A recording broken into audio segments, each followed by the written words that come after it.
ঘটনাটো কি হৈছিলে? ঘটনাটো মানে কি হ'ল, যেতিয়া বৰষুণ অলপ অলপ পৰি থাকোঁতে তাৰমানে কি হ'ল, তেওঁ ছাগলী বিচাৰি ছাগলী বান্ধিব খুজি আহি পেলাই ভৰিকেইটা ধুলেহি। হাত ভৰিকেইটা ধুই থাকোঁতে ষ্টক কৰি পেলাই কাৰেণ্টে তাত টাচ কৰি মানে ছোৱালীজনী লগালগ মানে পৰি গ'ল। পৰি যোৱাৰ পিছত গোলাঘাট চিভিললৈ নিয়া হ'ল। বজ্ৰপাত পৰিছিলে? বজ্ৰপাত পৰিছিলে। বজ্ৰপাত পৰি কাৰেণ্টত লাগি মানে বজ্ৰপাতে মানে ইয়াত দুখ পাইছে, পেটতো ঘাঁ লাগিছে মানে বজ্ৰপাতৰ আঘাতেৰে। তাৰপিছত গোলাঘাট চিভিললৈ নিয়া হৈছিলে। নিয়াওঁতে আধা ৰাস্তাতে ৱায়াৰডাল ছিগিটো টুকুৰা টুকুৰি হৈ গৈছে বজ্ৰপাতত।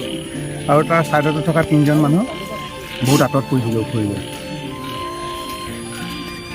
মাক বাপেক আছিলে? মাক বাপেক আছিলে, আঁতৰত ভিতৰৰ পৰা আহি পেলাই পাইছে পৰি গৈছে তাই।